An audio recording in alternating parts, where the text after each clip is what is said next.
আবু হুরায়রা রাদিয়াল্লাহু তাআলা আনহু বলেন, রাসূল সাল্লাল্লাহু আলাইহি সাল্লাম বলেছেন, মা মিন রাজুলিন ইউসাল্লি আলাইয়া ইল্লা রাদ্দা আলাইহা রূহি হাত্তা আরুদ্দা আলাইহা সালাহ।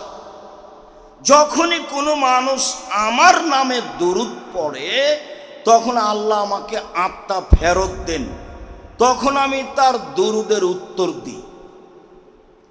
যখন মানুষ আমার উপরে দরুদ পড়ে তখন আল্লাহ আমার আত্মাকে আমার কাছে ফেরত দেন, তখন আমি তার উপরে দরুদ পড়ি। আর একটু কথা বলি, তারপরে আরো কিছু কথা বলছি। আব্দুল্লাহ ইবনে আমর ইবনে আস বলেন, রাসূল সাল্লাল্লাহু আলাইহি সাল্লাম বললেন, কালা জিবরাইল লি, জিবরাইল আমাকে বলছেন, আল্লাহ ইয়াসুরুকা, আপনি খুশি হবেন না? জিবরাইল আমাকে বলছে, আপনি একটু খুশি হবেন না? কি? ইন্নাল্লাহ ইয়াকুলু, আল্লাহ তাআলা বলছেন, মুহাম্মদ মান সাল্লা আলাইকা সাল্লাইতু আলাইহি, যে ব্যক্তি তোমার উপরে দরুদ পড়বে আমি মুহাম্মদ সাল্লাল্লাহু আলাইহি সাল্লাম তার উপরে দরুদ পড়ব, তার উপরে দয়া করব, আমি আল্লাহ তাআলা তার উপরে দয়া করব। তারপরে বলছেন, আল্লাহ তাআলা বলেন, মান সাল্লামা আলাইকা, মুহাম্মদ সাল্লাল্লাহু আলাইহি সাল্লাম যে আপনাকে সালাম দিবে আমি তাকে সালাম দিব, আল্লাহ তাকে সালাম দিবে। আবারও কথাটা স্পষ্ট করি যে আমরা দীর্ঘমেয়াদী জীবনে শুনে আসছি যে আল্লাহ তাআলা শুধু সালাম দিয়েছেন খাদিজাকে। কিভাবে? তাতে শুনেছি যে আবু হুরায়রা রাদিয়াল্লাহু তাআলা আনহু বলেন, যা জিবরাইল ইলা নবী সাল্লাল্লাহু আলাইহি সাল্লাম, জিবরাইল আল্লাহর নবীর কাছে আসলেন, এসে বলছেন, মুহাম্মদ হাজিহি খাদিজা আতাতকা, এই যে খাদিজা আসছে আপনার কাছে, ওই যে খাদিজা আপনার কাছে আসছে, মা হায়নাউন, তার সাথে একটা পাত্র রয়েছে, তাতে আছে খাদ্য, তাতে আছে তরকারি। জিবরাইল বলছেন আমাদের নবীকে, জিবরাইল বলছেন আমাদের নবীকে, শোনেন, ওই যে খাদিজা রাদিয়াল্লাহু তাআলা আনহা আসছে, তার হাতে একটা পাত্র আছে, পাত্রে খাদ্য আছে, তরকারি আছে, আপনার জন্য নিয়ে আসছেন। যখন চলে আসবে তখন আপনি কয়েকটা কথা বলবেন। এক, খাদিজা ফাকরা আলাইহা সালামা মিন রাব্বিহা, বলবেন খাদিজা আল্লাহ তোমাকে সালাম দিয়েছে। আর বলবেন যে জিবরাইল তোমাকে সালাম দিয়েছে। ওয়াবাশশিরহা বিবাইতিন মিন কাসবিন লা সাখাবা ফিহি ওয়ালা নাসাবা, আর বলে দিবেন যে খাদিজা তোমার জন্য জান্নাতে একটা ঘর তৈরি করা হয়েছে হীরা মুক্তা মাণিক্য দিয়ে, যেখানে কোনো হইচই নেই, যেখানে কোনো কষ্ট ক্লেশ নেই। বুখারী মুসলিম। জিবরাইল বলছেন আমাদের নবীকে, ওই যে খাদিজা আসছে, খাদিজা আসলে তিনটা কথা বলবেন। এক, খাদিজা আল্লাহ তোমাকে সালাম দিয়েছে। দুই, জিবরাইল তোমাকে সালাম দিয়েছে। তিন, তোমার জন্য জান্নাতে একটা ঘর বানানো হয়েছে হীরা মুক্তা মাণিক্য দিয়ে, যেখানে কোনো হইচই নেই, যেখানে কোনো কষ্ট ক্লেশ নেই। হাদিস বুখারী মুসলিম। তো এখন আল্লাহ সালাম দিলেন জিবরাইল খাদিজাকে, তো বিশাল ব্যাপার না। আল্লাহ আমাদেরকে সালাম দেন, এই কথাও তো সহজ। মুহাম্মদ সাল্লাল্লাহু আলাইহি সাল্লাম, আপনি খুশি হবেন না কথা শুনে? জিবরাইল বলছেন আপনি খুশি হবেন না? হ্যাঁ, কি কথা বলেন? আল্লাহ বলছেন যে মুহাম্মাদের ওপরে যে দরুদ পড়ে আমি আল্লাহ তার উপরে দয়া করি, মুহাম্মদকে যে সালাম দেয় আমি আল্লাহ তাকে সালাম দিই। হলো তাহলে এবার, যদিও অত কাছাকাছি হলো না, মনে হচ্ছিল ওটা বিশেষ ব্যাপার, আসলেই বিশেষ ব্যাপার। তবুও এতটুকু আশ্বস্ত হলাম যে দরুদ পড়লে রাসূল সাল্লাল্লাহু আলাইহি সাল্লামকে আল্লাহ সালাম দিলে দরুদ পড়লে আল্লাহ আমার প্রতি দয়া করবেন এবং আমাকে সালাম দিবেন, এইটা যেন আমাদের কাছে স্পষ্ট হয়ে থাকে। আবু হুরায়রা রাদিয়াল্লাহু তাআলা আনহু বলেন, রাসূল সাল্লাল্লাহু আলাইহি সাল্লাম বললেন, ইন্না মিন আফজালি আইয়ামিকুম ইয়াউমাল জুমআ। পৃথিবীর মানুষ শুনে রেখো, তোমাদের দিনগুলির মধ্যে সবচেয়ে উত্তম দিন হচ্ছে জুমার দিন। তোমাদের দিনগুলির মধ্যে সবচেয়ে উত্তম দিন হচ্ছে জুমার দিন। ফিহে ইয়াউমাল কিয়ামা, জুমার দিনে কিয়ামত ঘটবে। অফিহা নাফকা, জুমার দিনে সিংহায় ফুঁক দেওয়া হবে। অসাকা, জুমার দিনে পৃথিবী ভেঙে চৌচির খণ্ড খণ্ড হয়ে যাবে। এরপরে বলছেন, শোনো, ফাকসিরু আলাইয়া ইয়াউমাল জুমা আসসালা, তোমরা জুমার দিনে আমার উপরে বেশি বেশি দুরূদ পড়ো। তোমরা জুমার দিনে আমার উপরে বেশি বেশি দুরূদ পড়ো। ফাইনা সালাতাকুম মারজাতুন আলাইয়া, তোমাদের দুরূদ আমার কাছে পেশ করা হয়, তোমাদের দুরূদ আমার কাছে পেশ করা হবে। এই পর্যন্ত বলতেই সাহাবীগণ বলছেন, আল্লাহ রাসূল কাইফা তুরাজু সালাতুনা আলাইকা, আমাদের দুরূদ আপনাদের সামনে, আপনার সামনে কিভাবে পেশ করা হবে? ওকাদ আমলাই, তা আপনি তো মাটিতে মিশিয়ে যাবেন, হাড় হাড্ডি কোথায় মাটিতে গলে যাবে, আর আপনাকে আমাদের দুরূদ পেশ করা হবে মানে? তখন আল্লাহ রাসূল বলছেন, শোনো, ইন্নাল্লাহ হাররামা আলাল আরজে আন তাকুল আসাদাল আম্বিয়া, নিশ্চয় আল্লাহ তাআলা মাটির ওপরে হারাম করেছেন যে নবীদের লাশকে খেয়ে ফেলবে। তাহলে নবীদের লাশ একবারে হুবাহু তাই আছে, আদম থেকে নিয়ে কিয়ামত পর্যন্ত কিভাবে আছে, যেভাবে রেখেছেন সেভাবে আছে। কিভাবে থাকে, যেভাবে রাখেন সেভাবে থাকে। কিভাবে থাকবে, যেভাবে রাখেন সেভাবে থাকবে। দাজ্জালকে তো বাঁধা অবস্থা দেখলেন তামিমদারি, তো এই শতাব্দীতে মানুষ দাজ্জালকে খুঁজে পায় না, কোথায় আছে? তো সেটা তো আল্লাহর জিম্মেদারি, সেই জিম্মেদারি আল্লাহ। অতএব তোমরা দুরূদ পড়ো, আমার উপরে তোমাদের দুরূদ পেশ করা হয়, আমি আত্মা ফেরত পেয়ে তোমাদের দুরূদের উত্তর দিয়ে থাকি। তা অবশ্যই আত্মার জগতে অবশ্যই যেন মনে না করা হয় যে নবী হায়াতুন নবী বেঁচে আছেন। এ আকীদা ভ্রান্ত, এ আকীদা নষ্ট, এ আকীদা পরকাল হারাবে।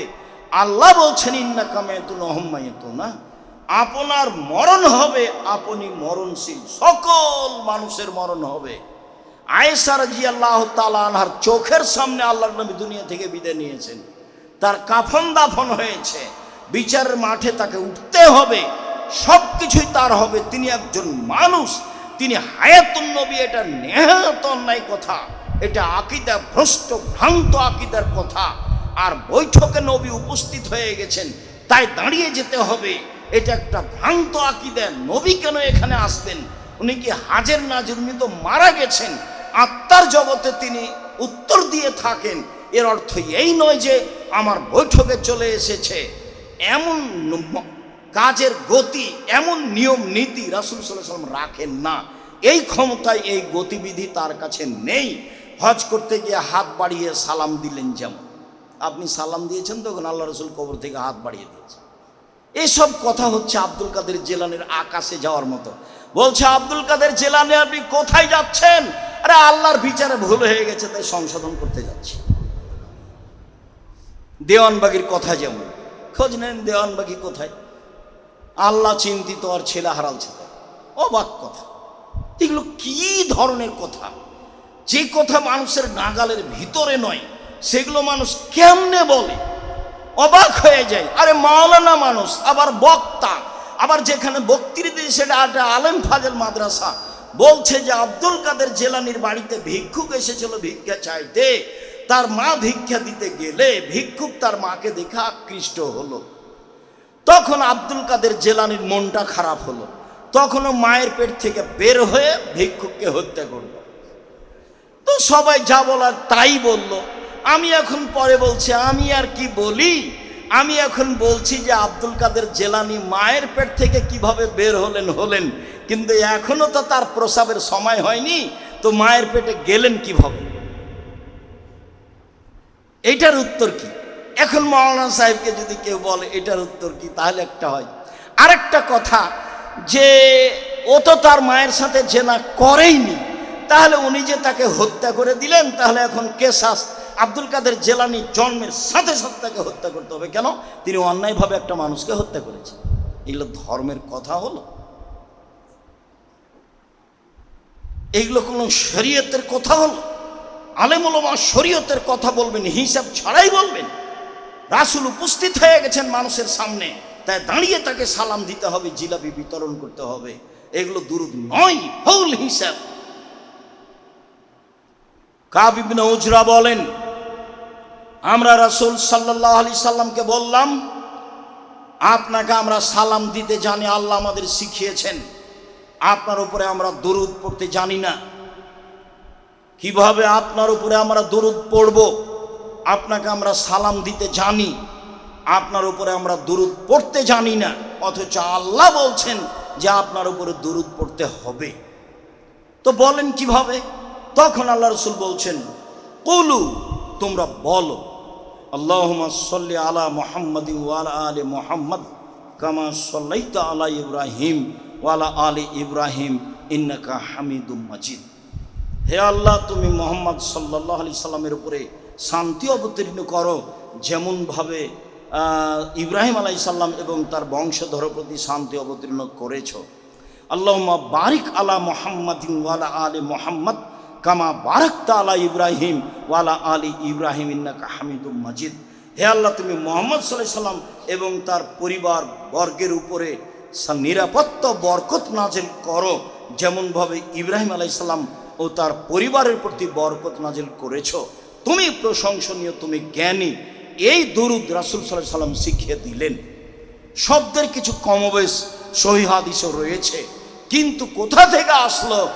বালাগাল্লাহ বে কামালিহি কাশাফাদ যাবে জামালিহি হাসানাত জামিউ খেসালিহি সাল্লু আলাইহি ওয়া আলিহি আল্লাহুম্মা সাল্লি আলা সাইয়্যিদিনা মাওলানা নাবিয়ানা মুহাম্মদ।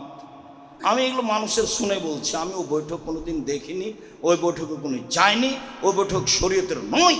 এগুলো একটা বেদাতি বৈঠক এবং বেদাতি দোয়া, এগুলো পরকাল হারিয়ে যাওয়ার দোয়া। মুহাম্মদ সাল্লাল্লাহু আলাইহি সাল্লাম বললেন, পৃথিবীর মানুষ শুনে রেখো, বাল্লিগু আন্নী ওয়ালা আয়া, আমার একটি কথা জানা থাকলে অন্যকে বলো।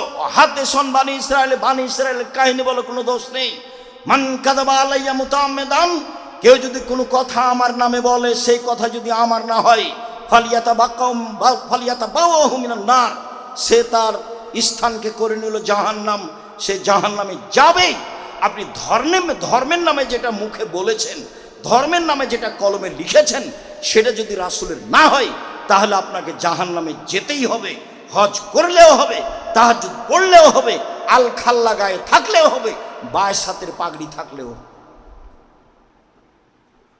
ধর্ম তো সহজ নয়। কাফাবিল মারে কাদেবান আইয়ুহাদ্দিসা বিকুল্লি মা সামিয়া, মানুষের মিথ্যা খাওয়ার জন্য এতটুকু যথেষ্ট, শরীয়তের কোনো কথা তদন্ত না করেই বলে দিবে। আপনি দুরূদে ইব্রাহিম পড়েন, নাম আসলে সাল্লাল্লাহু আলাইহি ওয়াসাল্লাম বলেন। কেন? আবু হুরায়রা রাদিয়াল্লাহু তাআলা আনহু বলেন, রাসূল সাল্লাল্লাহু আলাইহি সাল্লাম বলেছেন, রাগিমা আনফু রাজুলিন, সেই লোকটা মাটিতে মিশে যাক, তার নাকটা মাটিতে মিশে যাক। মান যুকিরতু আলাই ইনদাহু ফালাম ইসাল্লি আলাইয়া, আমার নামটা তার পাশে পড়া হলো, আরও সাল্লাল্লাহু আলাইহি ওয়াসাল্লাম বলল না। আমার নামটা আসলো তার পাশে, তার সামনে, তার কানে, কিন্তু ও সাল্লাল্লাহু আলাইহি ওয়াসাল্লাম বলল না। ও ধ্বংস হোক, ও মাটিতে মিশে যাক। পরের বাক্যে আল্লাহ রাসূল বলছেন যে রাগিমা আনফু রাজুলিন, ওই লোক মাটিতে মিশে যাক, ধ্বংস হয়ে যাক। যার কাছে রমজান মাস আসলো, তারপরে রমজান চলে গেল, তার পাপ ক্ষমা হলো না, ও মাটিতে মিশে যাক। তারপরে সেও মাটিতে মিশে যাক, ধ্বংস হোক। যে বৃদ্ধ অবস্থায় পিতামাতাকে পেল, আর পিতামাতা তাকে জান্নাতে প্রবেশ করাতে পারল না। পিতামাতাই কর্তা, পিতামাতায় আপনাকে জান্নাতে দিয়ে দিবে। মা নাই যে খুব কঠিন, যা বলছে সবই যে উল্টা, এই জন্যই কঠিন, এই জন্যই জান্নাত। সম্মানিত দিনী ভাই বোন, বলছিলাম দুরুদের ব্যাপারে। রাসূল সাল্লাল্লাহু আলাইহি সাল্লামের বলায় দুরুদ পড়তে হবে, মানুষের বানানো দুরুদ পড়তে হবে না। মিলাদের নামে মানুষ সিগারেট মুখে দিয়ে, দাড়ি চেঁচে, রং তামাশা করে ট্রাকে উঠে মিলাদুন্নবী করছে, এর নাম রাসূলকে ভালোবাসা নয়, এটা পদ্ধতি নয়। এক গিলাস পানি পান করলে যেই ধর্মে 5টা বিধান আছে, সেই ধর্মে দুরুদ কিভাবে পড়তে হবে তারও বিধান আছে। সেইভাবে জন্মদিন পালন করতে হবে কি না তারও বিধান আছে, অবশ্যই আছে। রূপক কিছুর নাম ধর্ম নয়, এটা জাহেলিয়ত, এটা বন্যতা, এটা বর্বরতা, এটা অসভ্যতা। এটা ধর্মের নামে শিরক না হয় বিদআত, ধর্মের নামে শিরক না হয় বিদআত। শিরক করলে আল্লাহকে অপমান করা হয়, আর বিদআত করলে রাসূলকে অপমান করা হয়। বাপ মরেছে, 4 দিনের দিন গরু জবাই করতে হবে। লোকে বলছে তোরা বড় কৃপণ, তোরা চাকরি বাকরি করিস। চাচা চাচি বলছে, নানা নানি বলছে মানুষকে খাওয়ালি না। তো আপনি খাওয়ানোর জন্য গরু জবাই করেছেন, সবাই গাড়ি ঘোড়া নিয়ে এসেছে আপনাদের দাওয়াত খেতে। তো বাপের নামে যেটা করলেন সেটা তো সাদাকা। সাদকা হলো মানুষের ময়লা। তো যে এসে সাদকা খাচ্ছে ও তো বিত্তশালী মানুষ, এটা খাবে কি করে? এটা তো মানুষের ময়লা। ওটা কেউ না থাকলে এটা ড্রেনে ফেলে দিতে হবে, কুকুরে খাবে। ওটা তো মানুষের ময়লা। রাসূল সাল্লাল্লাহু আলাইহি ওয়াসাল্লাম বলছে সাদকা আমার জন্য হারাম, আমার বংশের জন্য হারাম, আমার বাড়িতে যে কাজ করে তার জন্য হারাম। কি বলো তোমরা? সাদকা হচ্ছে মানুষের ময়লা। সাদকা কেন আমার কাছে নিয়ে এসেছ? সাদকা আমি খাই না, আমার বংশ খায় না, আমার বাড়ির কাজের লোক খায়। তোমার বাপের নামে তুমি গরু জবাই করেছ, আর ওই মানুষগুলো খেলে গেলো, তো মানুষের ময়লা তুমি কেমনে খাওয়ালা? আর নির্ধারিত দিনে করেছে, সেই জন্য শিরক। ঘুরে ওই প্রথম কথা চলে আসলো, আমও গেল, ছালাও গেল, কাঁদতে কাঁদতে 2 চোখে গেল, বাপও গেল, তুমিও গেল, তোমার মাও গেল, তোমার বংশ গেল, যারা সাথ দিয়েছে তারাও গেল। ধর্ম এমন নয়। পৃথিবীর মানুষ শুনে রেখো, আমার একটি কথা জানা থাকলে অন্যকে বলো আমার কথা হতে হবে। বানি ইসরায়েলের কাহিনী বলো, কোনো দোষ নেই। কেউ যদি কোনো কথা আমার নামে বলে, কলমে লিখে, সেই কথা যদি আমার না হয়, তাহলে তার থাকার জায়গা জাহান্নাম। জুব্বা যত বড়ই হোক, আলখাল্লা যত বড়ই হোক, পাগড়ি যত বড়ই হোক, বিচার মাঠে রক্ষা হবে না। মাওলানা সাহেবকে দিয়ে জাহান্নাম উদ্বোধন করা হবে, কথা আল্লাহ রাসূল বলেছেন, হাদিস বুখারী মুসলিম। তিনি বলেছেন আমার জীবনে বড় আশঙ্কা 3টে। 1, আইম্মাতা মুজিল্লিন, ভ্রান্ত হুজুর। 2, আমার উম্মত হিন্দুদের সাথে মিশে যাবে, এটা আমার ভয়। 3, আমার উম্মত মূর্তি পূজা করবে, এটা আমার ভয়। আপনার বাড়িতে ছবি মূর্তি কেন? পুতুল কেন? কাপড়ের হোক আর প্লাস্টিকের হোক কেন? কেন আপনার মেয়ে নিয়ে খেলে? কেন আপনার নাতিন নিয়ে খেলে? কেন আপনার পুতিন নিয়ে খেলে? খেলবে কেন? কেন খেলবে? এগুলোই হচ্ছে শিরক। পৃথিবীর মানুষ, আমি আশঙ্কা করে গেলাম আমার উম্মতের উপরে, ভ্রান্ত হুজুর, ওকে দেখতে লাগবে আলেম, ওর অন্তর হচ্ছে শয়তানের অন্তর। এই কথা আল্লাহর নবী বলছেন, হাদিস বুখারী মুসলিম। আপনাকে আমি কি দিয়ে বুঝাই? আল্লাহ রাসূল বলছেন যে ওকে দেখতে লাগে মানুষ, তার অন্তর হলো শয়তানের অন্তর। মাওলানা সাহেবের ব্যাপারে বলছেন, কেমনে তিনি ধর্মকে এভাবে রূপক করে জাতির সামনে পেশ করেন? কিভাবে হতে পারে? কিভাবে এটা হতে পারে? আল্লাহ রাসূল সরকারের কাছে যেতে নিষেধ করছেন, আর আমি সরকারকে এই বলতে চাচ্ছি, হিসাব নয়, ভুল হিসাব। এটা পরহেজগারিতা নয়, এটা তাকওয়া নয়, এটা আমি শরীয়ত বুঝি না তারই প্রমাণ। সম্মানিত দিনী ভাই বোন, বলছিলাম ভূমিকম্প কেন? ভূমিকম্প হয় 3টা কারণে। 1, মানুষ যখন নেশাদার দ্রব্য পান করবে তখন। 2, মেয়েরা যখন নাচবে তখন। 3, যখন বাদ্যযন্ত্র প্রকাশ পাবে তখন। নেন এবার, ভূমিকম্প হবে সন্ধ্যায় ছিল মানুষ, সকালে হবে সোর বানর। কেন? মানুষ যখন নেশাদার দ্রব্য পান করবে তখন। 2, মানুষ মেয়েরা যখন নাচবে তখন।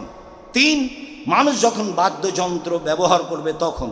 সব দোকানেই বাজনা বাজে, সব মোবাইলেই বাজনা বাজে, সব ঘরেই বাজনা বাজে, সব মোবাইলে মেয়ে নাচে, সব দোকানে বাজনা বাজে, মেয়ে নাচে, সব বাড়িতে মেয়ে নাচে। ওখানে তুমি দেখছো, এখানে তোমার বোন দেখে, ওই ঘরে তোমার মা দেখে, এই ঘরে তোমার বাপ দেখে। এই বাড়িটা হচ্ছে বন্যা, জেনার বন্যা, জেনাই শয়লাবে বাড়ি। কি বুঝাতে চাচ্ছ? ভূমিকম্প কঠিন থেকে কঠিন হয়ে যাওয়ার কথা। মুহাম্মদ সাল্লাল্লাহু আলাইহি সাল্লামের দুয়ার কিছু প্রতিক্রিয়া আছে। তাই একবারে মানুষ ধ্বংস হচ্ছে না, ধ্বংস হওয়াই স্বাভাবিক। আমি বলিনি, মুহাম্মদ সাল্লাল্লাহু আলাইহি ওয়াসাল্লাম বলেছেন, পৃথিবীর মানুষ শুনে রেখো, 3টা পাপের কারণে মানুষ ভূমিকম্প হবে, 3টা পাপের কারণে মানুষের উপরে গজব নাজিল হবে, 3টা পাপের কারণে মানুষ সন্ধ্যায় থাকবে মানুষ, সকালে হবে শোর বানর। এই 3টা পাপ, যে 3টা পাপ উল্লেখ করলাম, সাবধান। বাউলেরা নবীর উপরে নানান মন্তব্য করছে, নবী এমন নয়। নবীও মানুষের জন্য পরকাল হারানোর মাধ্যম।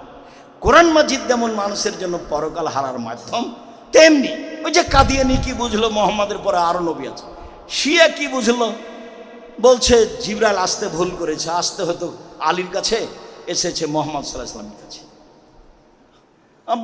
বাউল কিভাবে ধর্ম মানলো, কি এটা কিভাবে ধর্ম হলো? বাউলের কথার কি দাম আছে? সঠিক আকীদার লোক হতে হবে, আপনার ছেলে মেয়েকে মানুষ করতে হবে। এই জন্য কি যে আপনি ভুল বুঝলেন, আপনার ছেলে মেয়েদের টাকা ইনকাম করতে হবে, আপনি বুঝলেন এটা? শোনেন, আপনার ছেলের ভাগ্যে কতটি টাকা লেখা আছে পৃথিবী সৃষ্টির 50,000 বছর আগে, কয় টাকা ইনকাম করে লেখা আছে। স্বামী স্ত্রী মিলে জীবন বাজি রেখে চেষ্টা করেন যদি, আর 8টা 10টা করে যদি শিক্ষক রাখেন, তবু তার নামে যেটা রুজি আছে সেটাই হবে। আপনি দেখতে পান না, কত বড় বড় ব্যবসায়ী কোম্পানির মালিক হলো ভোদাই, অক্ষরই চেনে না, তার অধীনে কত মাস্টার ডিগ্রি মানুষ আছে, এটা তো আপনার চোখের সামনে। একেবারেই ভোদাই মালিক যে সে, আরে ও 2 আর 2 কি হয় সেটাই বুঝি না, অথচ তার টাকার অভাব নাই, কত মানুষ তার অধীনে মাস্টার ডিগ্রি পাস মানুষ কাজ করছে, ওকে দিন রাত সার বলছে। এটা কিয়ামতের লক্ষ্য।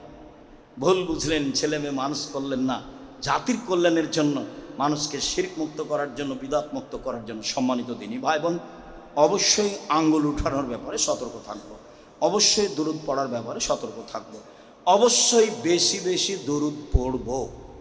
বেদাতীদের বিরোধিতা করতে গিয়ে দুরুদই ছেড়ে দিলাম এমনটা হয় না যেন। নামাজের পরে হাত তুলে দোয়া বেদাত, এই কথাটা বলতে গিয়ে হাত তুলে দোয়াই ছেড়ে দিলাম এমনটা হয় না যেন। জিকির করতে করতে বাঁশের উপরে উঠে গেছে লাফ দিয়ে, তো এই জিকির আর জিকির নাকি? ওর বিরোধিতা করতে গিয়ে জিকিরই ছেড়ে দিলেন এমনটা হয় না যেন। জিকির করতে হবে এ কথাই ঠিক, চুপে চুপে। দুরুদ পড়তে হবে এ কথাই ঠিক, চুপে চুপে। স্বাভাবিকভাবে রাসূলেরটা, হাত তুলে দোয়া করতে হবে এ কথাই ঠিক, নিজের মতো, যখন আপনাকে ভালো লাগে। শুকরিয়া। সাথে সাথে শেষ কথাটা বলি, আমরা বিভিন্ন দিনে, বিভিন্ন জুমায়, বিভিন্ন জায়গাতে গেলে জামিয়া সালাফের অনেক সুবিধা হয়।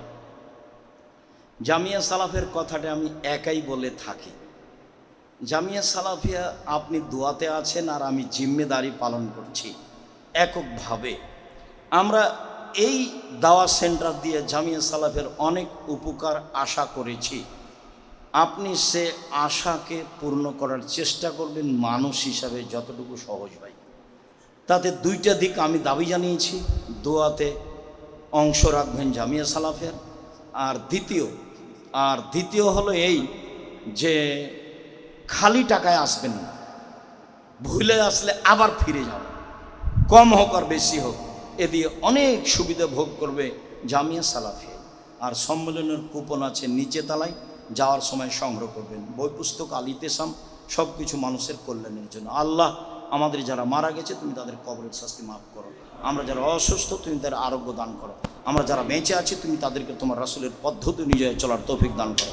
এই দাবি, এই দাওয়া, এই দোয়া দরবারে রেখে আজকের আলোচনা এখানেই শেষ করব। মায়া করলো দিরহাম রেবাহ ইয়ালাম আসাদ্দ মিন সিত্তাতি ওয়া সালাসিনা জিনিয়া, কে যদি জেনে শুনে 1 টাকা সুদ খায়, 36 বার জেনা করে যত পাপ হবে, 1 টাকা সুদ খেলে তার চেয়ে বেশি পাপ হবে। জেনা মানে অবিবাহিত ছেলে মেয়ে জেনা করলে 100 লাঠি পিটিয়ে তাকে এলাকা থেকে 1 বছরের জন্য তাড়িয়ে দিতে হবে। জেনা মানে বিবাহিত ছেলে মেয়ে জেনা করলে তাকে ইট ঢিল পাথর দিয়ে মেরে ফেলতে হবে, তার পৃথিবীতে বেঁচে থাকার কোনো সুযোগই নাই। তার নাম জেনা। বিবাহ করার পরে রাসূল সাল্লাল্লাহু আলাইহি ওয়াসাল্লাম বলছেন, কে যদি জেনে শুনে 1 টাকা সুদ খায়, 36 বার জেনা করে যত পাপ হবে, 1 টাকা সুদ খেলে তার চেয়ে বেশি পাপ হবে। রাসূল সাল্লাল্লাহু আলাইহি ওয়াসাল্লাম বলেন, আর রেবা সাবুনা জুজান আইসা রাহিন রাজুল উম্মাহু, সুদের পাপের 70টি ভাগ রয়েছে। ছোট ভাগ হলো মায়ের সাথে জেনা করলে যেমন পাপ হয়, সুদের পাপের 70টি ভাগ রয়েছে, ছোট থেকে বড়, বড় থেকে ছোট। সবচেয়ে ছোট পাপ হলো মায়ের সাথে জেনা করলে যেমন পাপ হয়। সুদের পাপের ব্যাপারে আল্লাহ রাসূল বলছেন, যে যে সুদ খাবে তাকে নিঃস্ব হতে হবে, আর আল্লাহ বলছেন যে সুদ খাবে তার টাকা কমে যাবে। উভয় দিকে লক্ষ্য করে আমি বলেছি যে যারা সুদ খাচ্ছে তাকে একদিন ভিক্ষুক হতেই হবে, কোনো পথ নেই। ওতে টাকার উপরে জুলুম করা হয়, ওতে টাকার উপরে জুলুম করা হয়। টাকা যেই জন্য সৃষ্টি হয়েছে আল্লাহ করেছেন, সেই জন্য তাকে ব্যবহার করা হয়নি। ও বিনিময়ে ব্যবহার হওয়ার জন্য তার জন্ম। টাকা মুদ্রার জন্ম হচ্ছে বিনিময় ব্যবহারের জন্য। যখন মানুষ বিনিময়ে ব্যবহার না করে তাকে দিয়ে তাকে নিয়েছে, তাকে দিয়েই তা বেশি নিয়েছে, তখন তার উপরে জুলুম করেছে, টিকবে না। সম্মানিত দিনী ভাই বোন, বলছিলাম এইভাবে সমাজ পরিচালনায় মানুষের বদনাম করে ইহকালও গেল পরকালও গেল, কোনোটাই টিকলো না। জেনা তো মহাপাপ, শুদ্ধ মহাপাপ, ক্ষমা চাইলে ক্ষমা হবে ইনশাল্লাহ। কেন? তার সাথে জড়িত পাপ। মানুষের বদনাম করে বিরোধিতা করে ক্ষমা চান দেখি? কিয়ামত পর্যন্ত কোনো একদিন ক্ষমা হয়ে গেলে আল্লাহ হবেন জালেম। আর আল্লাহ বলেছেন জুলুম আমার উপরে হারাম করেছে, আমি এমন কাজ করি না। যার অন্যায় করেছে, যার বদনাম করেছে, সেখানে ক্ষমা নেওয়া। সম্মানিত দিনী ভাই বলছিলাম আমাদের দেশে ভুল পদ্ধতিতে জীবন চলছে। আপনারা আমার কেন কোরআন মাজিদ পড়ি না, কেন দোয়াগুলো শিখে না? শিখা উচিত।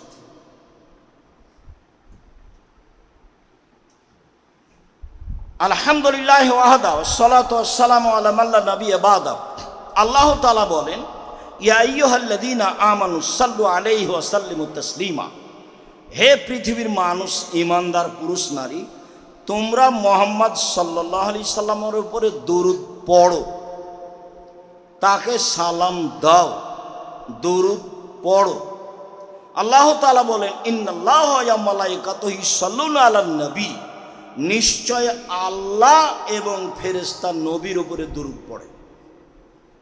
তা আল্লাহ যখন নবীর উপরে দরুদ পড়েন মানে নবীর উপরে দয়া করেন। ফেরেশতাই যখন নবীর উপরে দরুদ পড়েন মানে নবীর জন্য ক্ষমা চান। তা আল্লাহ যে কাজে ব্যস্ত, ফেরেশতাগণ যে কাজে ব্যস্ত, সে কাজে আমরা করি না কেন? সেটা হলো দরুদ। আব্দুল্লাহ ইবনে উমর রাদিয়াল্লাহু তাআলা আনহু বলেন, রাসূল সাল্লাল্লাহু আলাইহি সাল্লাম বলেছেন, আউলান নাসে বি ইয়াউমাল কিয়ামা আকসারুহুম আলাইয়া সালাহ। বিচারের মাঠে সবচেয়ে ভালো মানুষ হবে সেই যে আমার উপরে দরুদ পড়ে। বিচারের মাঠে সবচেয়ে ভালো মানুষ হবে সে যে আমার উপরে দরুদ পড়ে। আব্দুল্লাহ ইবনে উমর রাদিয়াল্লাহু তাআলা আনহু বলেন, রাসূল সাল্লাল্লাহু আলাইহি সাল্লাম বলেছেন, ইন্না লিল্লাহি মালায়েকাতান সাইয়্যিহিনা ফিল আরদে ইবাল্লিগুনি মিন উম্মতি আস-সালাহ। সারা পৃথিবী জুড়ে ফেরেশতা আছেন আল্লাহর জন্য, আল্লাহর পক্ষ থেকে। সারা পৃথিবীতে যখনই মানুষ মুহাম্মাদের উপরে দরুদ পড়েন, তখন সেই দরুদ আল্লাহর কাছে ফেরেশতারা পৌঁছিয়ে দেন। সেই দরুদ মুহাম্মদ সাল্লাল্লাহু আলাইহি সাল্লামের কাছে পৌঁছিয়ে দেন। মানুষ দরুদ পড়লে আমার কাছে পৌঁছিয়ে দেওয়া হয়। এর জন্য আল্লাহ ফেরেশতাকে দায়িত্ব দিয়েছেন, আপনি এখানে পড়বেন দরুদ, আর মুহাম্মদ সাল্লাল্লাহু আলাইহি সাল্লামের কাছে পৌঁছে দিতে হবে। এই জিম্মেদারি পালনের জন্য আল্লাহ ফেরেশতাকে নির্ধারণ করেন।